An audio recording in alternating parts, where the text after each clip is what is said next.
The Hindenburg departed from Frankfurt on Thursday, May 1937, passing over Boston 3 days later. Faced with stormy weather conditions at its intended arrival point of Lakehurst, New Jersey, the airship's captain Max Pruss has charted a course over Manhattan before attempting a landing at Lakehurst, where it is hoped weather conditions will improve.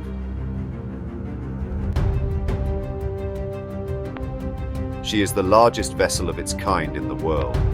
She has a cruising speed of 80 miles per hour and provides lavish accommodation for its passengers. The Hindenburg has an upper deck, dining room, saloon, writing and reading rooms, and staterooms for more than 50 passengers. On the lower deck is accommodation for the crew of about 40. She is the first Zeppelin in which passengers are able to smoke, the airship's designers having taken precautions against fire by practically excluding wood from its design. On the return leg of her journey across the Atlantic, she is expected to bring visitors to the coronation of King Edward. She is expected to arrive in Frankfurt early on Monday, and then several aeroplanes kept in reserve will fly the London-bound passengers from there. The Hindenburg was a source of great pride for Germany, and it was used as a propaganda tool to promote the country's technological prowess and power. The Hindenburg was often used to transport high-ranking officials and dignitaries, and its flights were covered extensively by the media. The airship was also used to drop propaganda leaflets over foreign cities, including London and New York City.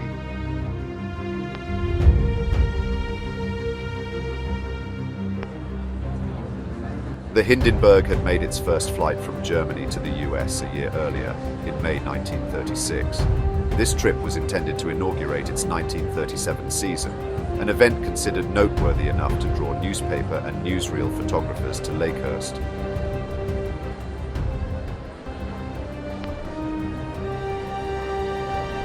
They would record unforgettable images of the ship bursting into flames and crashing to the ground as passengers and crew tried to leap to safety.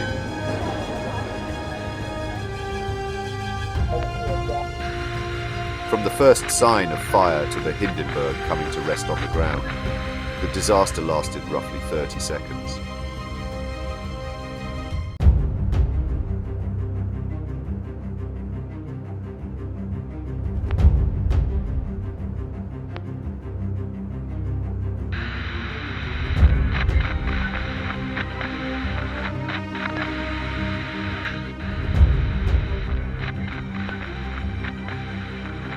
It's starting to rain again. The rain has slacked up a little bit. The back motors of the ship are just holding it just enough to keep it from... It bursts into flames. Get it started, get it started. It's fighting, and it's crashing. It's crashing terrible. Oh my, get out of the way, please. It's burning, bursting into flames, and it's falling on the mooring mast and all the folks between it. This is terrible. This is one of the worst catastrophes in the world. Oh, it's like 400 or 500 feet into the sky, and it's a terrific crash, ladies and gentlemen. The smoke and the flames now, and the frame is crashing to the ground, not quite to the mooring mast. All the humanity and all the passengers speeding around it. I told you, I can't talk to people and spirits around there. I can't talk, ladies and gentlemen. Honest, it just laid down massive smoking wreckage. And everybody can't hardly breathe and talk and screaming. Lady, I'm sorry. Honestly, I can hardly breathe. I'm going to step inside where I cannot see it. Charlie, that's terrible. Listen, folks, I'm going to have to stop for a minute because I've lost the voice. This is the worst thing I've ever witnessed.